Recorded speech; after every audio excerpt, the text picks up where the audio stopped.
Welcome to lecture 4 in this series on web-based technologies and multimedia applications.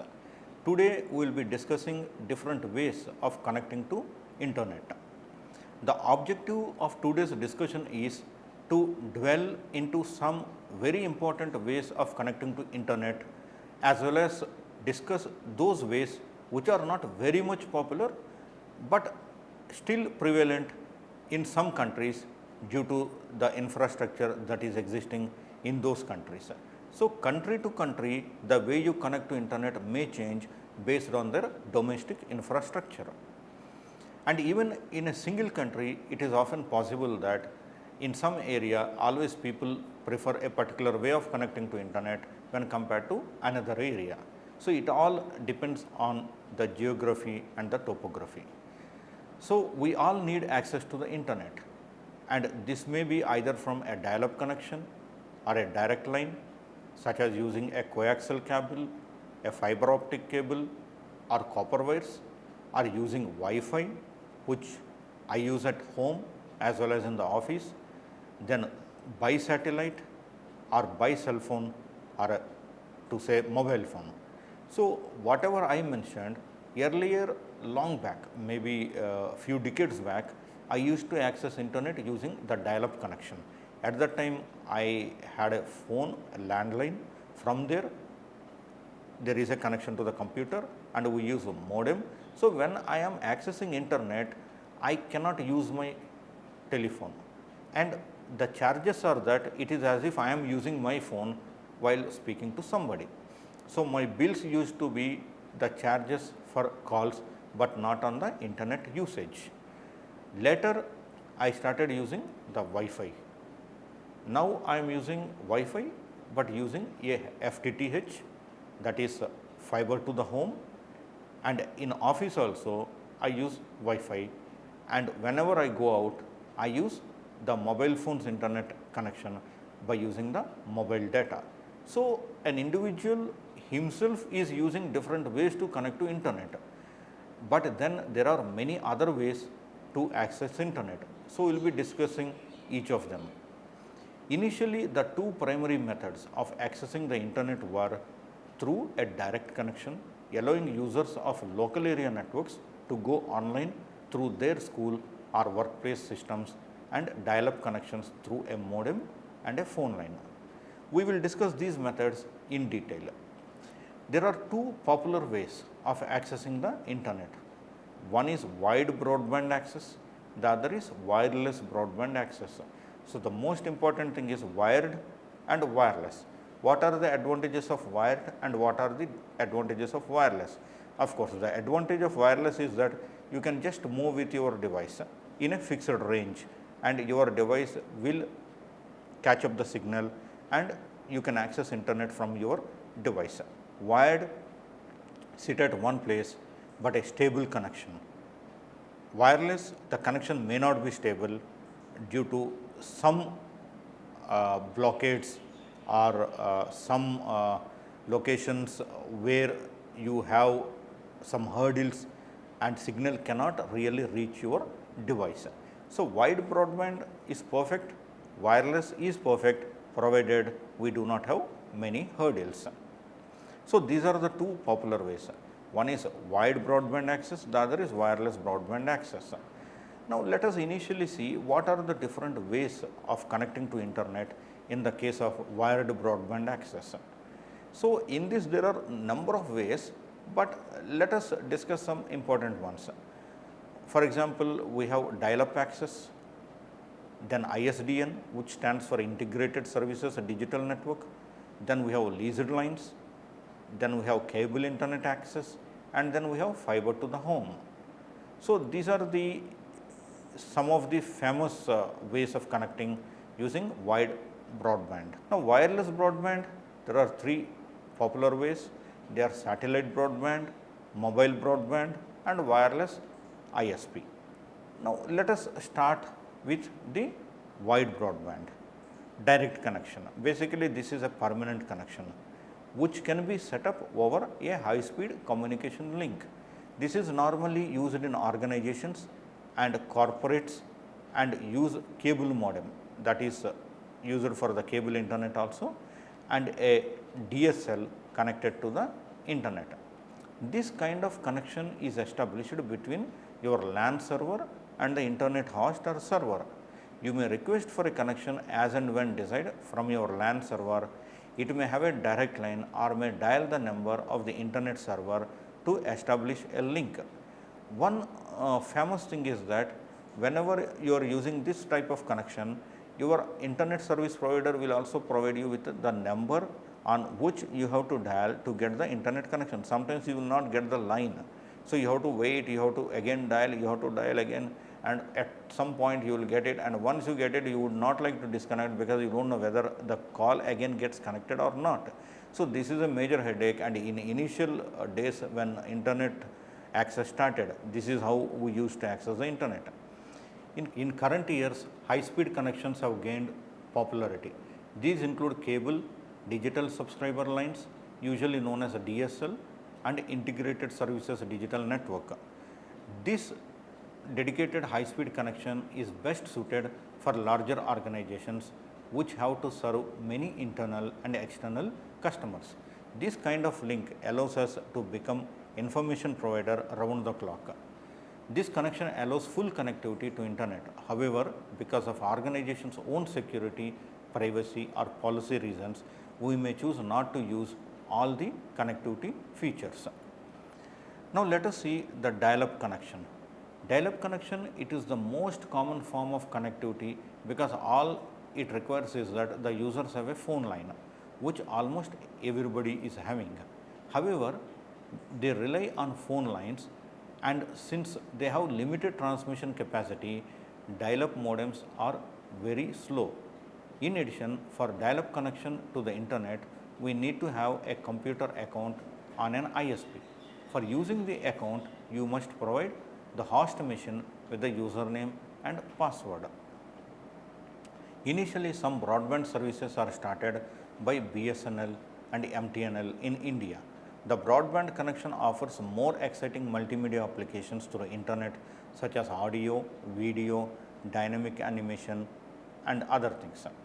The difference between these high-speed connections and dial-up modems does not lie only in the amount of information that is transportable via the connection, but unlike dial-up connections, these methods of connectivity do not tie up phone lines or other vital services. As a result, users are able to keep them connected at all times without tying up their phone. Now, let us see the process of setting up the internet connection. First of all, let us see how to set up the computer so that we can connect to internet using the dial-up internet connection. Let us assume that we are using Windows. Windows is having internet connection wizard. For example, let us consider a home user who wishes to use a dial-up connection through telephone line. Let us have a look at the steps to connect to internet using the wizard. First step is to open the start menu and select the control panel.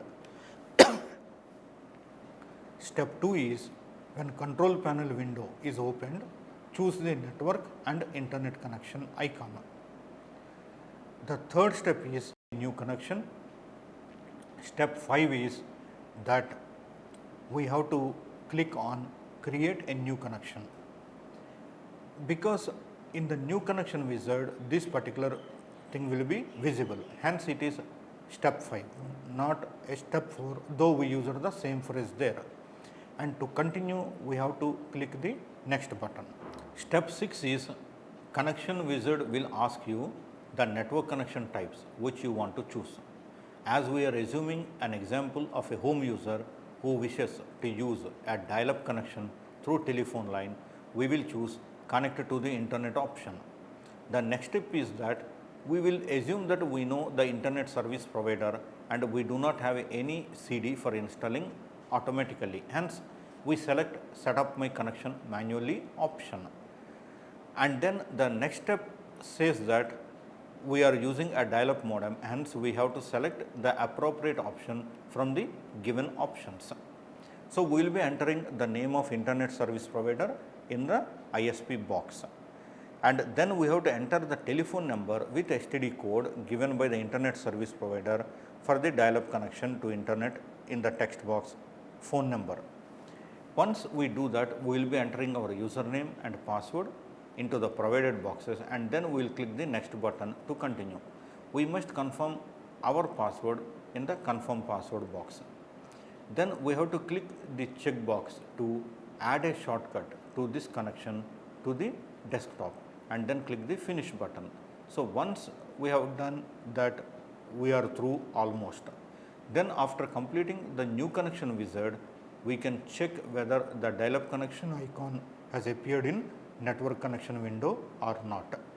To open the properties of dial-up connection that where we named internet service provider, we have to right click the icon of the ISP. Then we can check and make the setting of this dial-up connection according to our need, like we can adjust security parameters according to our needs. In addition, there are some networking and advanced options available which we can try. So first thing is we need to have a telephone line, okay, and the CD that is given by the operator is run, and it sets up the internet on our computer, and we have to dial the numbers that are given by the internet service provider. Normally they are given on the CD, sometimes the numbers themselves fill the box, so we have to dial. If that number is busy, we will not be able to connect, and this is how people used to access internet initially when it is available in India. Then let us see what is this ISDN. ISDN means it is Integrated Services Digital Network.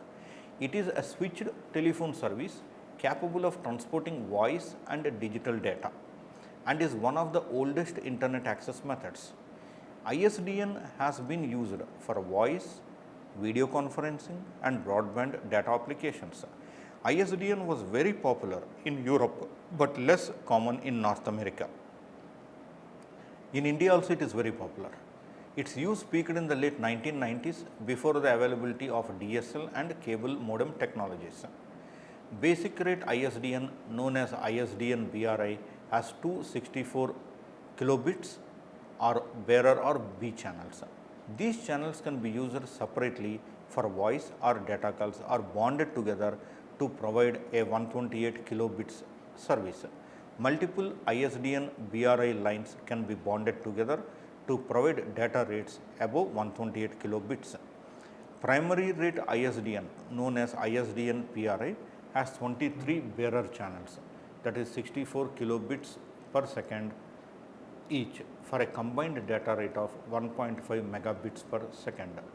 And ISDN even, that is European Standard Line, has 30 bearer channels and a combined data rate of 1.9 megabits per second. So this is how ISDN works. Now there is something called leased lines. In many organizations they have leased lines. Leased lines normally they provide access to internet round the clock. So 24/7 you will have access to internet, and of course you will be accessing internet as and when you need, but that provision exists that you can access internet anytime. They are dedicated lines used primarily by internet service providers, business and other large enterprises to connect local area networks and campus networks to the internet using the existing infrastructure of the public telephone network or other providers. Delivered using wire, optical fiber and radio, leased lines are used to provide internet access directly, as well as the building blocks from which several other forms of internet access are created. T-Carrier is a member of the series of carrier systems developed by AT&T Bell Labs for digital transmission of multiplexed telephone calls technology. It dates back to 1957 and provides data rates that range from 56 and 64 kilobits per second to 1.5 megabits per second. This is about the T1 line. And sometimes this 64 kilobits per second will also go to 45 megabits per second. This is the case of T3 line. So a T1 line carries 24 voice or data channels, so that customers may use some channels for data and others for voice traffic, or use all 24 channels for clear channel data. A T3 line carries 28 T1 channels. Fractional T1 lines are also available in multiples of a DS0 to provide data rates between 56 and 1500 kilobits per second. T carrier lines require special termination equipment that may be separate from or integrated into a router or switch, and which may be purchased or leased from an ISP. In Japan, the equivalent standard is J1 by J3.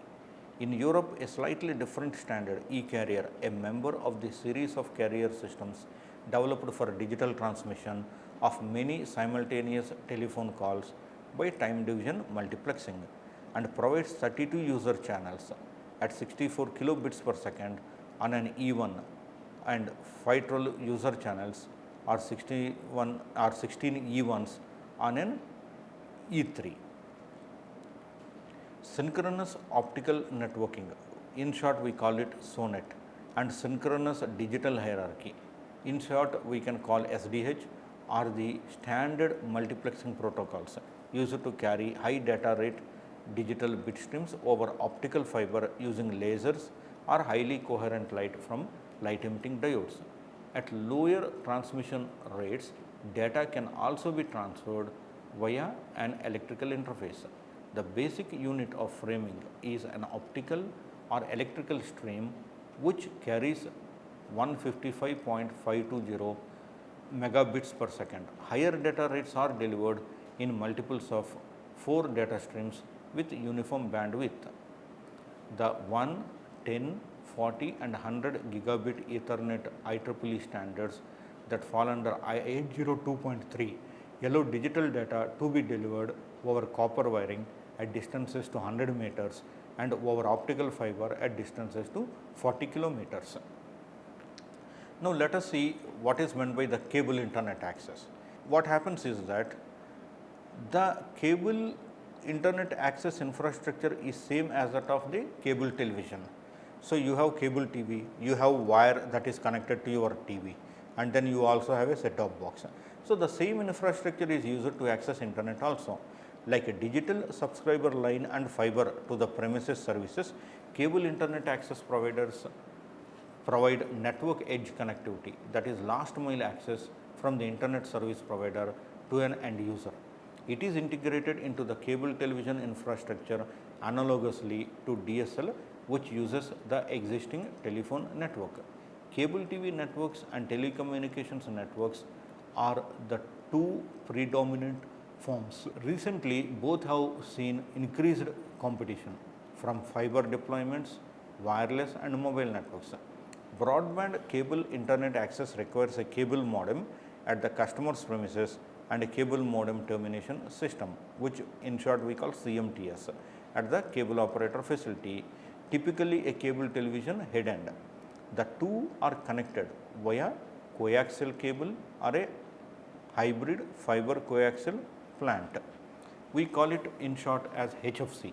If the HFC network is large, the cable modem termination system can be grouped into hubs for efficient management.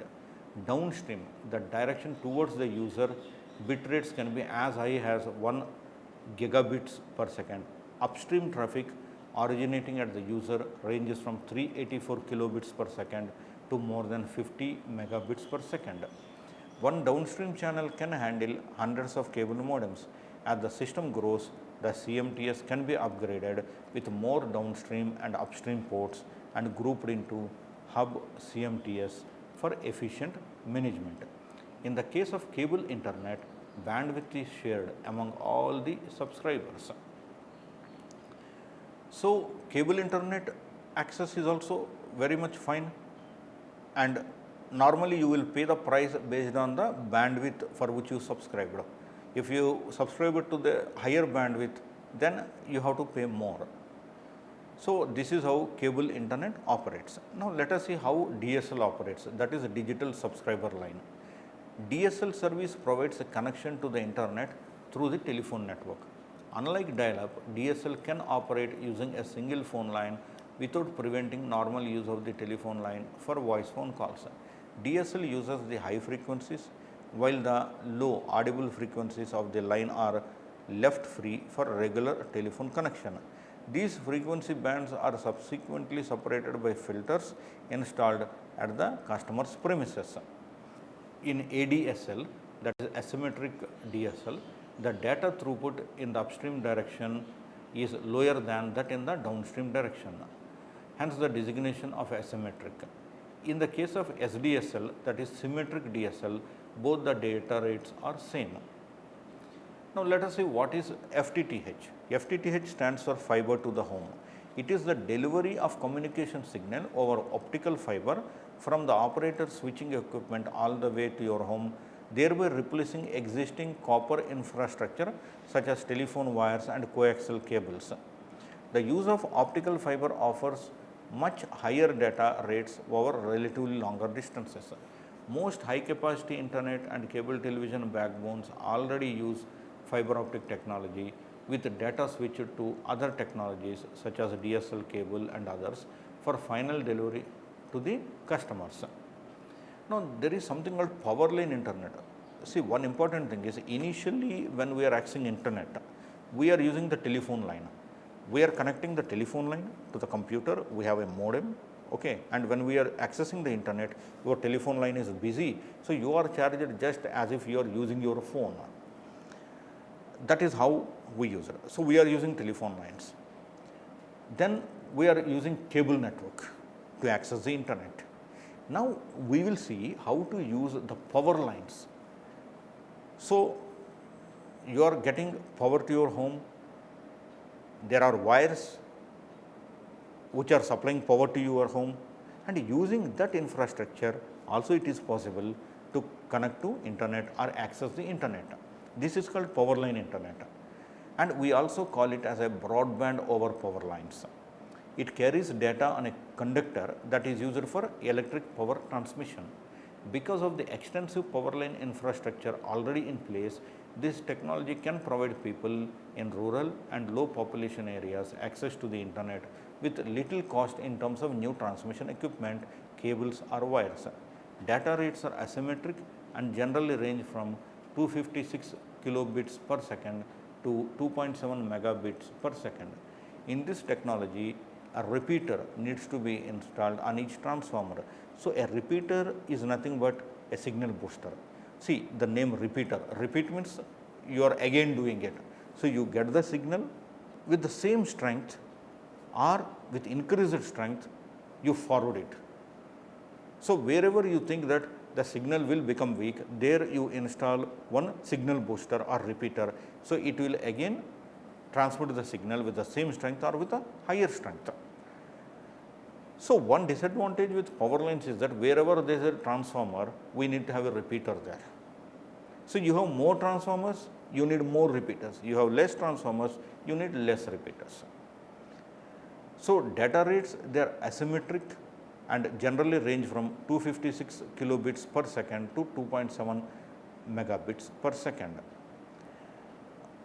In rural areas, due to low population, suppose the transmission equipment is less, then it is even difficult to offer internet access to those areas. But one thing is important, wherever there is access to the power, it is possible to provide access to internet using this concept of power line internet. In this technology, the only thing is that we need to install signal boosters or repeaters on each transformer. There is another thing called satellite broadband. This is also under wireless broadband access.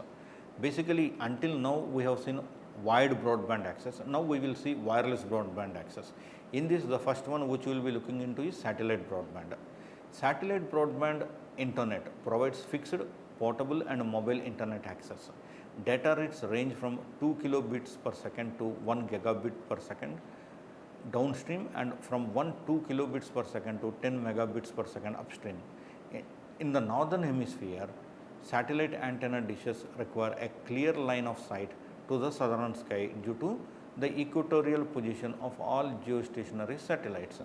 Northern hemisphere means half of the earth that is north of the equator. In the southern hemisphere, the situation is reversed and dishes are pointed north. Service can be adversely affected by moisture, rain and snow, and it is also known as rain fade. the system requires a carefully aimed directional antenna. Another wireless internet access method is mobile broadband, and this is what most of us are using already.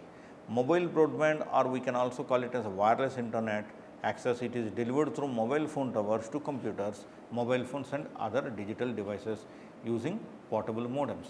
Some mobile services allow more than one device to be connected to the internet using a single cellular connection using a process called tethering.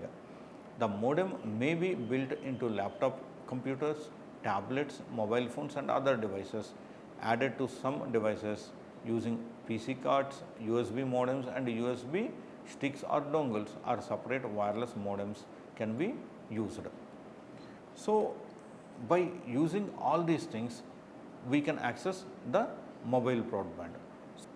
So, there are different ways with which we can connect to internet using wide access.